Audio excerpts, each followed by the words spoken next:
नमस्कार मंडळी, मी तुमचा लाडका मित्र वरद विजय चव्हाण आणि मी तुम्हा सर्वांचं माझ्या युट्यूब चॅनलमध्ये स्वागत करत आहे. म्हणजे अजय देवगण, प्रियमणी आणि गजराजराव स्टारर मैदान हा सिनेमा फायनली आपल्या भेटीला येणार आहे येत्या 10 एप्रिल 2024 ला. हा सिनेमा किती वेळा पोस्टपोन झालेला आहे याचं डिटेल मी तुम्हाला याचा जेव्हा आधीचा ट्रेलर आला होता तेव्हा दिलं होतं आणि आता या सिनेमाचा फायनल ट्रेलर आलेला आहे.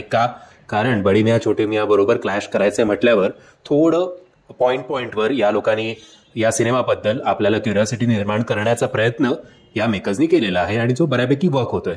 जेव्हा याचा आधीचा ट्रेलर आला होता तेव्हाच मी म्हटलं होतं की सिनेमा बघून खूप साऱ्या वेगळ्या सिनेमांची आठवण येते. तो म्हणजे चक दे इंडिया असेल, गोल्ड असेल किंवा झुंड हा सिनेमा असेल. बट या फायनल ट्रेलरमध्ये बघून असं वाटतं की बाकीच्या सिनेमांमध्ये जसं ते सिलेक्शन कमिटीमधला जो सिलेक्टर असेल तो आपल्या टीमला कसा डाऊन करतो नेहमी की इंडिया क्या खेलेगा, इंडिया का कोई प्लेयर ही नाही अच्छा एक्सेट्रा एक्सेट्रा, तसंच गजराजराव इकडे सुद्धा आहे. पण गजराजरावची जी भूमिका आहे ती जरा इतरांपेक्षा जास्त आहे आणि जे चिमटे काढण्यात आले जे या फायनल ट्रेलरमध्ये आपल्याला दिसतात गजराजरावच्या मुखातून ते बघून वाटतं की मस्त फेस ऑफ होणार आहे अजय देवगणचा आणि त्याचबरोबर गजराजरावचा. अजय देवगण आणि प्रियमणीचं कॉम्बिनेशन, त्यांची केमिस्ट्री सुद्धा चांगली वाटते. प्रियमणी जरा नॉन ग्लॅमरस रोलमध्ये आपल्याला दिसते आणि ती चांगला भावखाव जाणार आहे.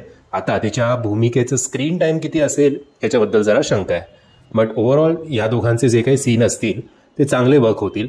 अजय देवगणचा हल्ली जो तो एक पॉइंट ब्लँक चेहरा ठेवतो तो चेहरा या भूमिकेसाठी मात्र नक्कीच वर्क होणार आहे असं एकंदरीत या फायनल ट्रेलरवरनं पण वाटतंय.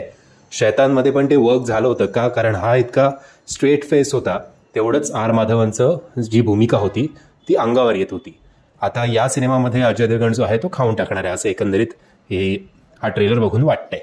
आता ओव्हरऑल मी याच्या आधीच्या ट्रेलरमध्ये पण बोललो होतो की फुटबॉलचे जे शॉट्स आहेत ते खूप उत्तम प्रकारे दाखवण्यात आले आहेत आणि आता या फायनल ट्रेलरमध्ये आपल्याला हे सुद्धा कळतं की बॅकग्राऊंड म्युझिकवर सुद्धा भरपूर काम केले गेले आहे.